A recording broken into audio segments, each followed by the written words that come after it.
I'll be ready to help try with movement.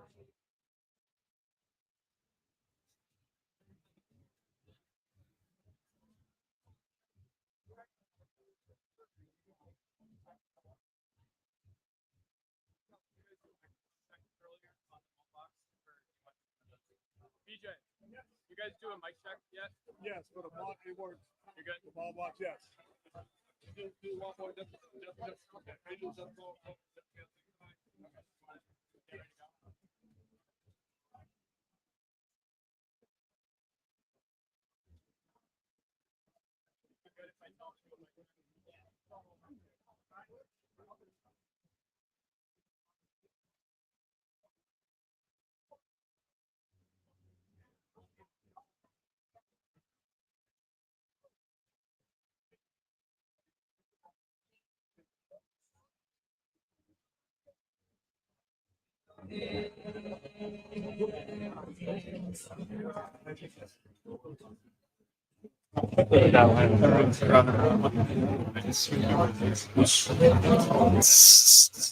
Check 1, 2, 3, 4. Should be getting signal into your camera. Check 1, 2, 3, 4.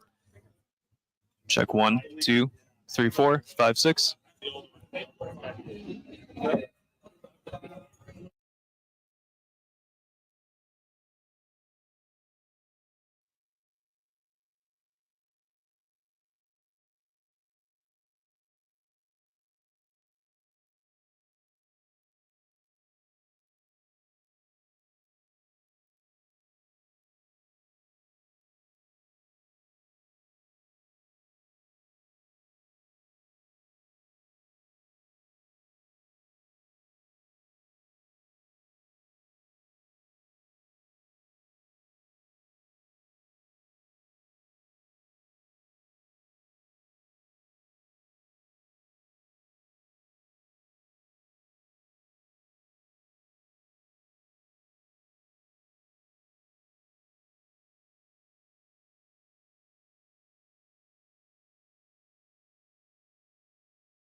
Ladies and gentlemen, please welcome Congresswoman McDonald Rivet and Governor Whitmer.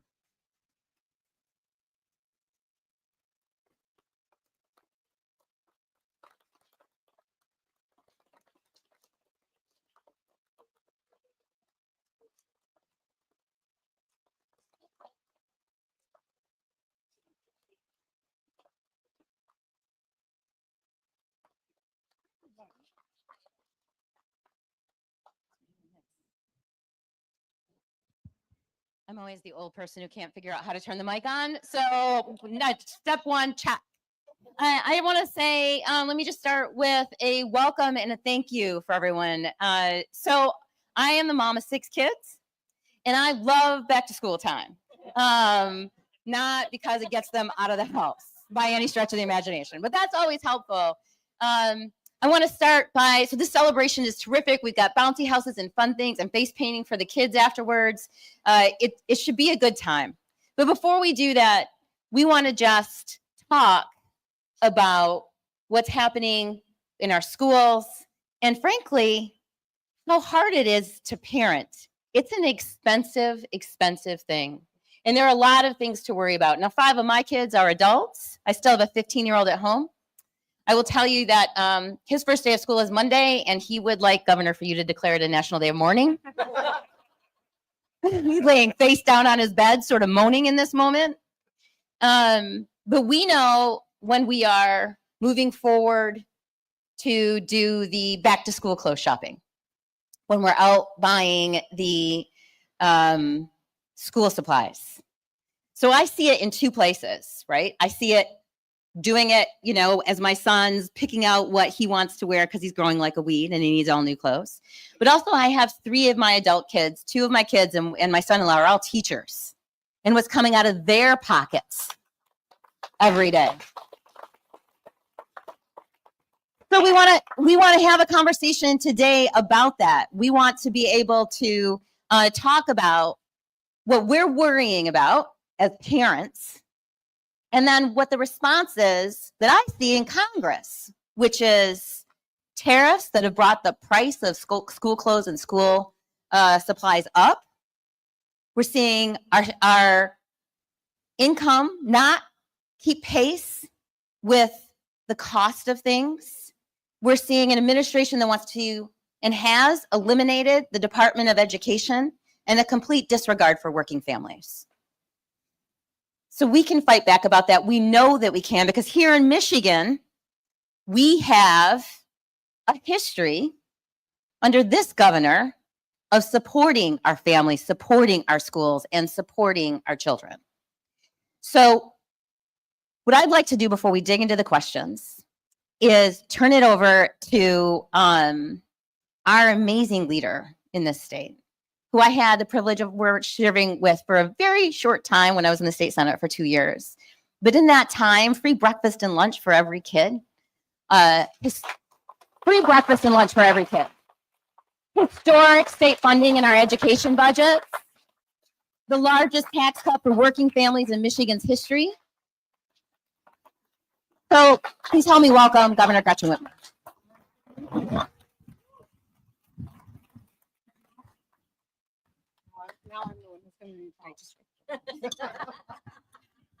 Hey, we're normal people in extraordinary roles, all right? First of all, I'm really happy to be here with all of you, and I have spoken in so many places, from like cornfields to all sorts of interesting places, but never at a pool. So this is kind of cool. I'm thrilled to be here. I'm grateful that all of you have made time for this. I know you wear lots of hats. There are a million places you could be right now, but you're here because this is an important conversation that we want to have. And it's an important moment nationally, statewide. We know that we are navigating a lot of turbulence and a lot of chaos. We see it, whether it is international tariff policy or it is the cuts that are coming because of the, I hate using the phrase, but the big, beautiful bill. We know the hardship that is coming, maybe not today, but in the next year, and it ramps up. We know that this is all going to impact our families, our businesses, our livelihood, our Michigan economy, as well as the nation economy. And that's why it's so important that we stay focused on what matters and what we can do. I'll tell you, it's been a roller coaster, right? We've all been on a roller coaster together. But after this new term started in Congress, I quickly decided, listen, I got 2 years left. I'm going to do everything I can to get as much done for the state of Michigan. I'm not going to waste your time, your money, or any of our patience fighting fights that I can't win. I'm going to win as much as we can for the people of this state before I walk out the door. And I am proud of what we've been able to do in our education budget. It is something that was long overdue after decades of underinvestment, after decades of people beating up teachers, after decades of people trying to pull money out of public schools to divert them elsewhere. We have really started to reverse that. We've made bigger investments in our teachers, making it easier for someone to become a student teacher and to go into the profession. We've made huge investments when it comes to record number of children who are enrolled in no-cost, high-quality pre-K programs. That saves Michiganders $475 million a year. In the last 2 years, we've opened 1,000 new child care programs and expanded programs in over 3,000 existing places. We've created over 135,000 new spots for Michigan's 4-year-olds. And today, 56% of Michigan's 4-year-olds are enrolled in free pre-K, and it's available to 100%. So people are taking advantage of this, but there's always more work to do. And I think with everything that's happened at the federal level, our work is harder, but it's more important than ever. It's why we work to pass tuition-free community college and skills training so that more people can make it here without incurring a lifetime of debt. Nearly 20,000 high school grads took advantage of free community college just last year.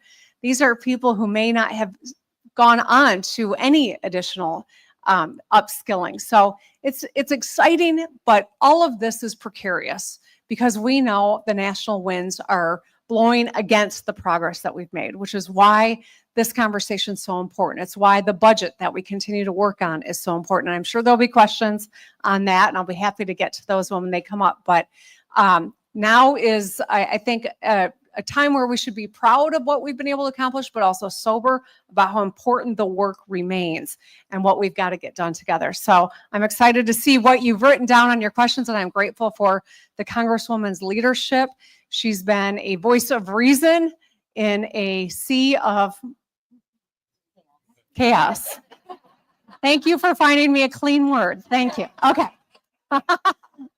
Before we start, I do want to just take a beat to say thank you to some of the people that helped us. So let's just start with a thank you to Grand Blanc High School for having us in this incredibly gorgeous facility. The community is just so proud of this space, and there is a good reason for it. It is gorgeous. Our vendors here today are ELGA Credit Union, Fish of Grand Blanc, Flint YMCA, Voices for Children, and the Genesee Health System. So please stop by tables and say thank you to those folks when we're done. So let's get to our first question.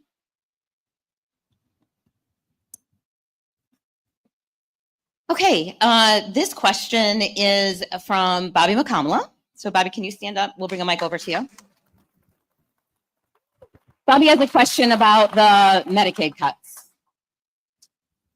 Thank you. It's great to be here. Thank you so much for joining us in our community in a place like this to answer these questions. So my main question, it's a hat that I happen to wear, being an otolaryngologist in this community, and now the other hat for a year as president of the American Medical Association. Right on our front burner is what we see as you should clap for that. Thank you. That's a big deal. Well, I think what people in this room will love is every speech I give across the country, in the first 60 seconds, there's a reference to the Flint community and the greater Flint area. And what I mention a lot is Medicaid. Being in the headwinds now, as you said, about a potential cut for what we say is our calculation, 11.8 million people within the next decade. That's what we live. My community, I see 50% of my patients are Medicaid. And so my question is, how will a state that doesn't see it that way, that is potentially punished for trying to extend healthcare to those folks by the people in Washington, D.C., how do we navigate that to try to minimize? There's always going to be damage. How do we try to minimize that damage in the years that are coming? Well, I really appreciate the work that you do. And frankly, I'm glad everyone gave you a round of applause, because having you as the head of the American Medical Association is a source of pride for everyone in Michigan, even if you didn't realize that we are that well represented. You know, the size of the Medicaid cuts and the way that they were structured so that they don't all come into effect immediately was driven more by politics than policy. We are very alarmed at what we're anticipating coming down. I went to Washington, D.C. and had a meeting with the president on this subject, because we really do need a 3-year ramp when it comes to the IPA. Otherwise, it will be billions of dollars that go to caring for Michiganders and supporting health systems. I think one of the big concerns that I continue to have is that there's just not a real deep understanding of what this is going to mean practically for people and for health systems and for people to access healthcare. And I'm not just talking about the general public. I'm talking about decision makers in Washington, D.C. don't necessarily appreciate what this is going to mean. And so I did find that they were receptive to the conversation. I know I'm not the only governor telling them that.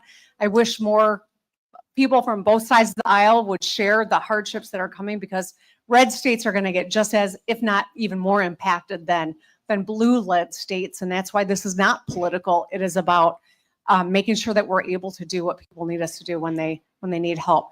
And Medicaid cuts, I think it's always important to reiterate, it doesn't just impact the population who receives healthcare through Medicaid.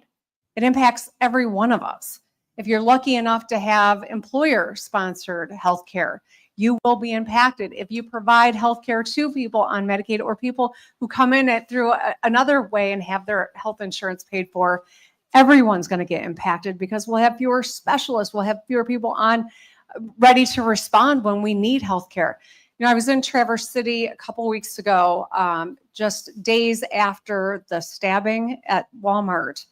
And they said, thank God we had a health system within 15 minutes of where the stabbing took place. With these Medicaid cuts, that system is in jeopardy, as are so many across our state, in in urban areas and in rural areas. And so we are going to do everything we can to mitigate the pain, but let's be very clear, the federal budget funds the majority of the state budget. And so it's not like we can just reach from a different bank account to shore it all up. And so it's going to be hard, but we're focused on mitigating as much pain as we can and hopefully getting some more help out of Washington, D.C. in the near future.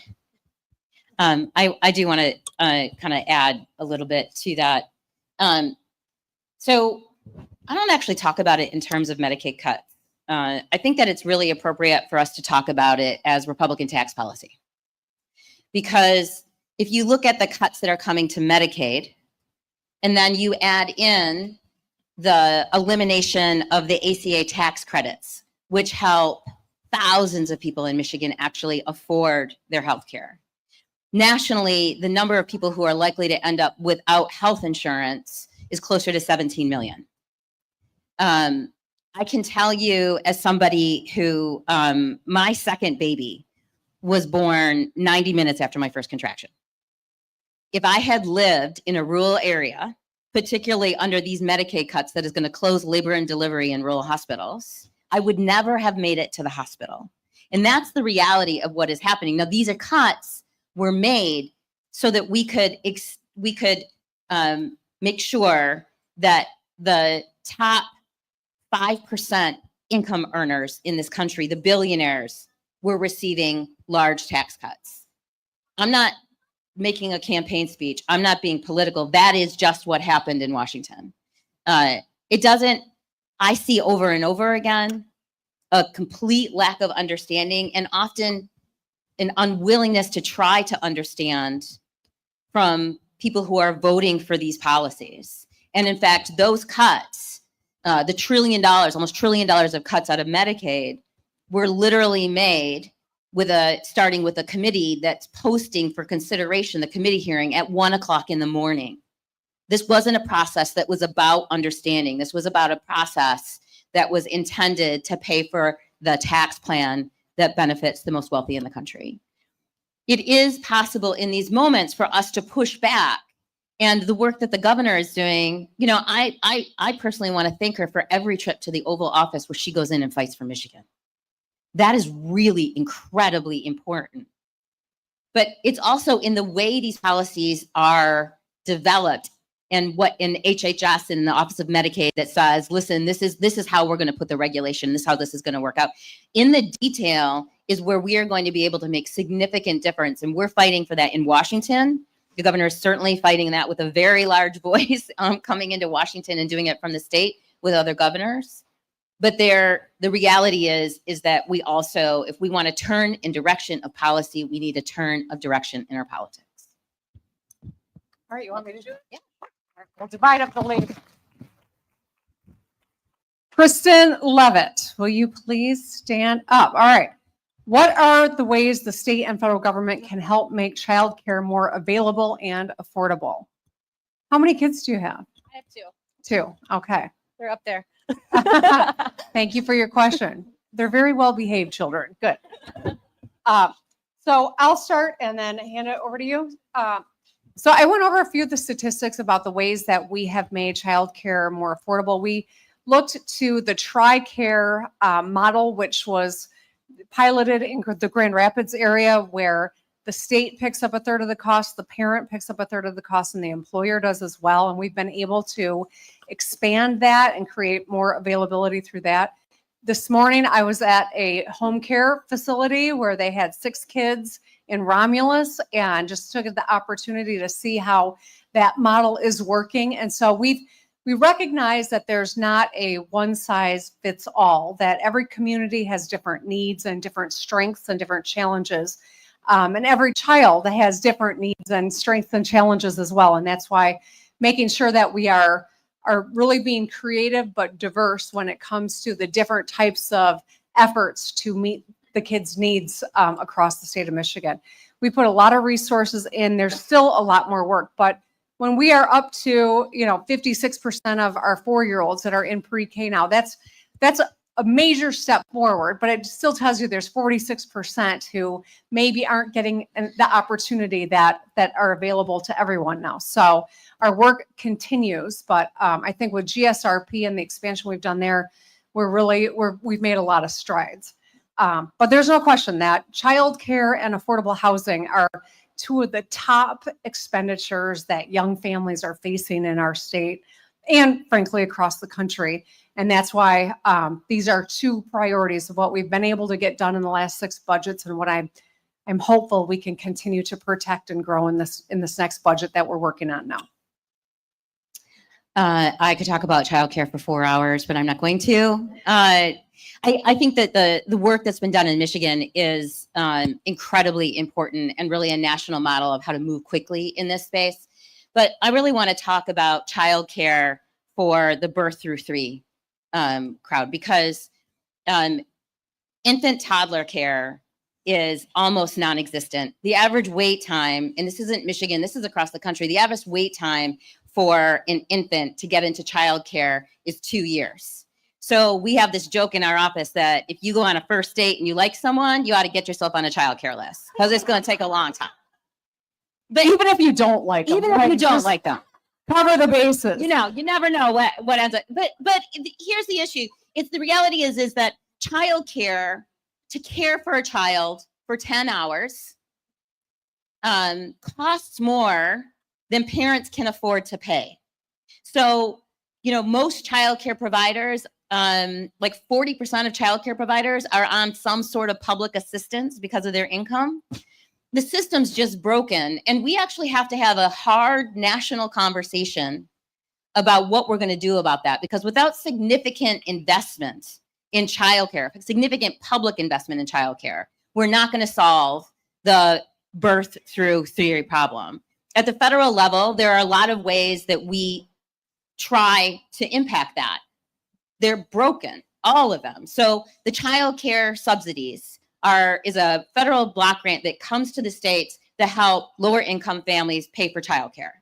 In Michigan, we have over 300,000 kids that qualify, and less than 30,000 ever actually receive the help.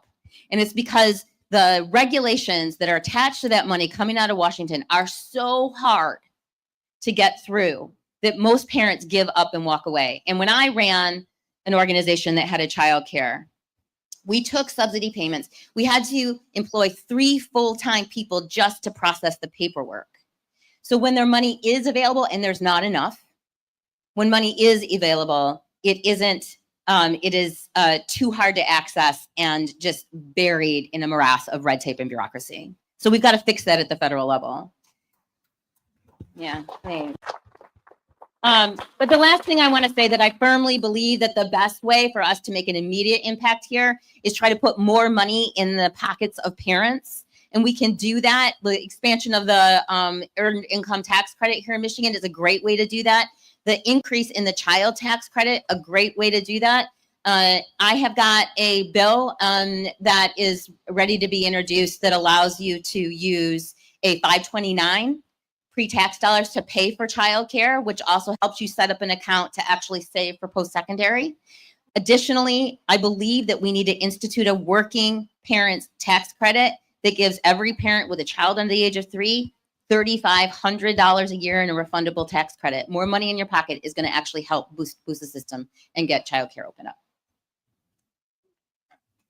Sorry, I could talk about childcare forever.